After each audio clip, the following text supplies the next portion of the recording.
ခုလိုအချိန်မှာ16000နဲ့ဟောပေါ်မူကတောက်လေဘူဘေးစားလို့ရသေးရဲ့ဆိုဖြစ်နိုင်ပါမလားဖြစ်နိုင်လို့ပဲကျွန်တော်ဒီနေ့သွားစားခဲ့တာပါဗျ TikTok မှာအရန်ဟော့နေလို့ဒီနေ့တောင်းကလာပြင်မဆိုလမ်းထဲမှာရှိရဲ့ကျူကျူဟောပေါ်and barbecue မှာသွားစားခဲ့တာပါဗျ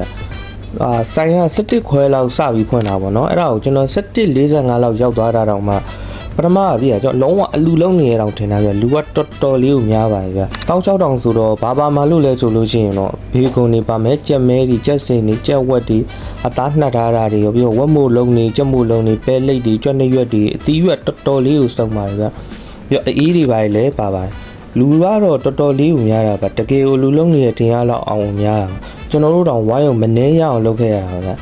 16000ဆိုတဲ့ဈေးတန်းမှာတော့တကယ်ကိုတန်တယ်လို့ပြောလို့ရပါတယ်ဒါပေမဲ့သူက February 1ရက်နေ့ထိပဲ16000ရတော့မယ်လို့တော့ပြောတယ်ဗျပုံမှန်ဈေးက2000လားမသိဘူးဗျ2000ဆိုရင်တော့မစိုးဘူးလို့တော့ပြောလို့ရသေးတယ်တခုရှိတာပေါ့နော်လူအရမ်းများတော့စားစရာယူရင်စောင့်ရတာမျိုးနည်းနည်းလူရတာမျိုးတွေတော့ရှိတာပေါ့နော်အေးစစ်စစ်လေးတော့စားရတဲ့ပုံစံမျိုးတော့မဟုတ်ဘူးပေါ့ခင်ဗျားတို့သွားစားတော့ဘယ်လောက်တောင်စောင့်ခဲ့ရသေးလဲပေါ့ဝိုင်းရဖို့ပြီးတော့စားစရာတွေရောလူလဲရသေးလားဗျ